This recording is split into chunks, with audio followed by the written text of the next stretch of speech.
బులెటిన్లో మరో breaking news. Delhi liquor scam లో ఎమ్మెల్సీ కవిత బెయిల్ పిటిషన్ పై ఇవాళ సుప్రీంకోర్టులో విచారణ జరగనుంది.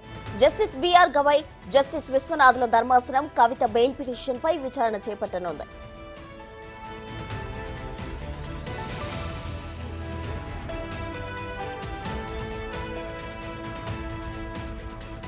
ఈడీ, సిబిఐ కేసులో బెయిల్ కోరుతూ కవిత ఢిల్లీ హైకోర్టును ఆశ్రయించారు. కాగా జూలై 1న హైకోర్టు బెయిల్ ఇచ్చేందుకు నిరాకరించింది. దీంతో సుప్రీంకోర్టును ఆశ్రయించారు కవిత. ఈ నెల 12న కవిత పిటిషన్పై విచారణ చేపట్టింది సుప్రీంకోర్టు.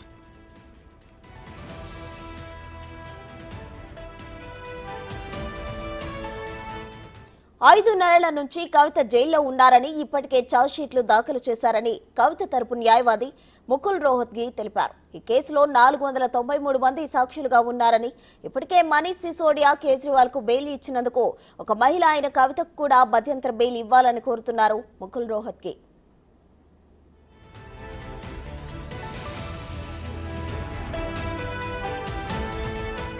అయితే సుప్రీంకోర్టు కవిత తరపు వాదనలు విన్న అనంతరం ఆమెకు మధ్యంతర బెయిల్ ఇవ్వడానికి నిరాకరించింది. ఇందుకు ప్రతివాదులు వాదనలు తప్పనిసరి అని తేల్చింది.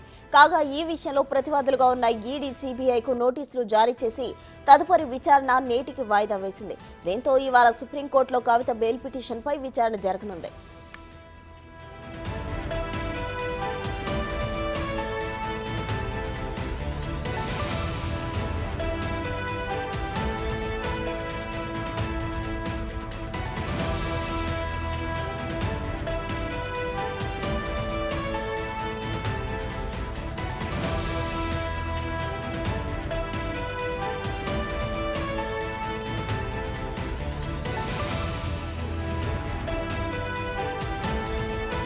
ఢిల్లీ లిక్కర్ స్కామ్ లో ఎమ్మెల్సీ కవిత బెయిల్ పిటిషన్ పై ఇవాళ సుప్రీంకోర్టులో విచారణ జరగనుంది. జస్టిస్ బిఆర్ గవై, జస్టిస్ విశ్వనాథ్ల ధర్మాసనం కవిత బెయిల్ పిటిషన్ పై విచారణ చేపట్టనుంది.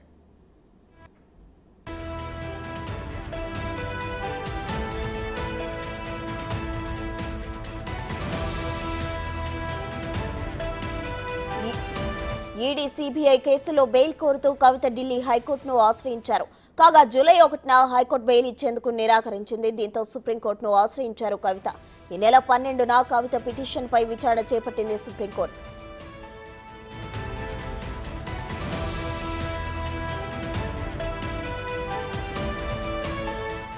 ఐదు నెలల నుంచి కవిత జైల్లో ఉన్నారని, ఇప్పటికే ఛార్జ్షీట్లు దాఖలు చేశారని కవిత తరపు న్యాయవాది ముకుల్ రోహత్గి తెలిపారు. ఈ కేసులో 493 మంది సాక్షులుగా ఉన్నారని, ఇప్పటికే మనీష్ సిసోడియా, కేజ్రీవాల్ కు బెయిల్ ఇచ్చినందుకు ఒక మహిళ అయిన కవితకు కూడా మధ్యంతర బెయిల్ ఇవ్వాలని కోరుతున్నారు ముకుల్ రోహత్గి.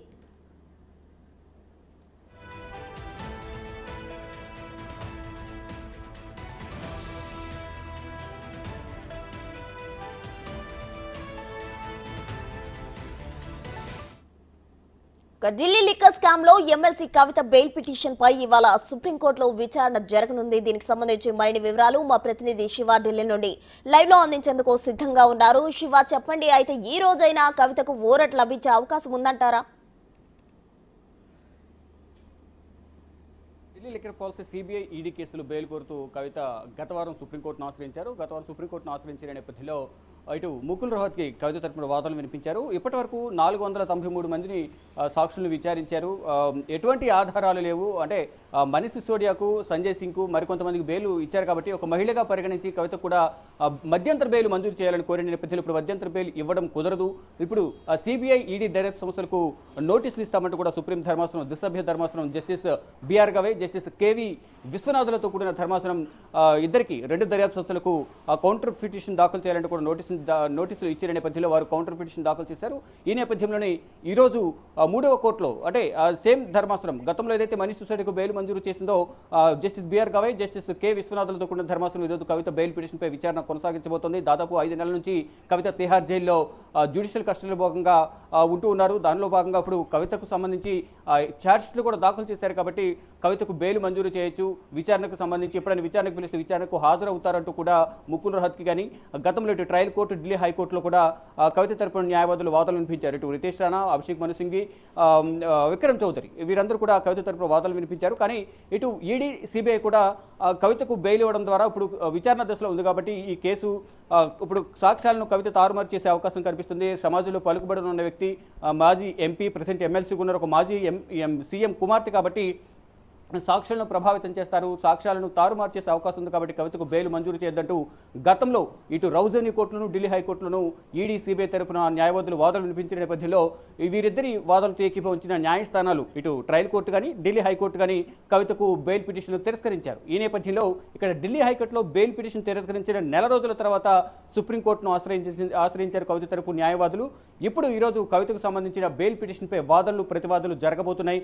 కానీ ఈరోజు కేవలం వాదనలు, ప్రతివాదనలు జరుగుతాయా, కవిత బెయిల్ పిటిషన్ సంబంధించి ఏమైనా నిర్ణయం తీసుకుంటారనే దానిపై కూడా ఉత్కంఠ కొనసాగుతుంది. కానీ ఇటు బీఆర్ఎస్ వర్గాలు మాత్రం ఇటు మనీష్ సిసోడియాకు బెయిల్ లభించింది కాబట్టి ఇదే ధర్మాసనం అంటే justice BR Gavai, justice K విశ్వనాథులతో కూడిన ధర్మాసనం గత వారం మనీష్ సిసోడియాకు బెయిల్ ఇచ్చింది కాబట్టి కవిత కూడా బెయిల్ వస్తున్నట్టు కూడా బీఆర్ఎస్ వర్గాలు అయితే ఆశాభావం వ్యక్తం చేస్తున్నాయి. ఇటు కేటీఆర్ కూడా త్వరలోనే సంబరాలు చేసుకోవడానికి సిద్ధంగా ఉండాలంటూ, కవిత త్వరలోనే బయటకు వస్తారంటూ కూడా పిలుపునిచ్చిన నేపథ్యంలో అందరూ కూడా ఎంతో ఆశతో, ఎంతో ఆతృతతో, ఆశాభావంతో అందరూ కూడా ఎదురు చూస్తూ ఉన్నారు. కానీ ఏం జరగబోతుంది, ఈ రోజు ఎటువంటి వాదనలు జరగబోతున్నాయి అనేది కూడా చూడాల్సి ఉంది. గతంలో ఏదైతే కవితకు సంబంధించి మార్చి 15వ తేదీన హైదరాబాద్లో కవితను అరెస్ట్ చేసిన నేపథ్యంలో తర్వాత జ్యుడిషియల్ కస్టడీలో భాగంగా తిహార్ జైల్లో ఉన్నారు. తిహార్ జైల్లో ఉన్న తర్వాత ఏప్రిల్ 11వ తేదీన సిబిఐ అరెస్ట్ చేసింది. 12వ తేదీన రౌజనీ కోర్టు హాజరుపరిచిన తర్వాత జ్యుడిషియల్ కస్టడీ విధించిన తర్వాత కవితకు సంబంధించి 2 కేసుల్లో కూడా జ్యుడిషియల్ కస్టడీ కొనసాగుతుంది. ప్రజెంట్ కవిత 4.5 నెలలకు కూడా అంటే దాదాపు 5 నెలలుగా తిహార్ జైల్లో ఉంటున్నారు. ఇప్పుడు ప్రజెంట్ కవిత బెయిల్ పిటిషన్ సంబంధించి 2 కేసులు కూడా విచారణ జరగబోతుంది. ఈ విచారణలో ఎటువంటి వాదనలు వినబోతున్నారు, సుప్రీం ధర్మాసనం ఎటువంటి తీర్పు ఇవ్వబోతుంది అనే దానిపై కూడా అందరూ ఉత్కంఠగా ఎదురు చూస్తున్నారు. ప్రస్తుతం థ్యాంక్ యూ.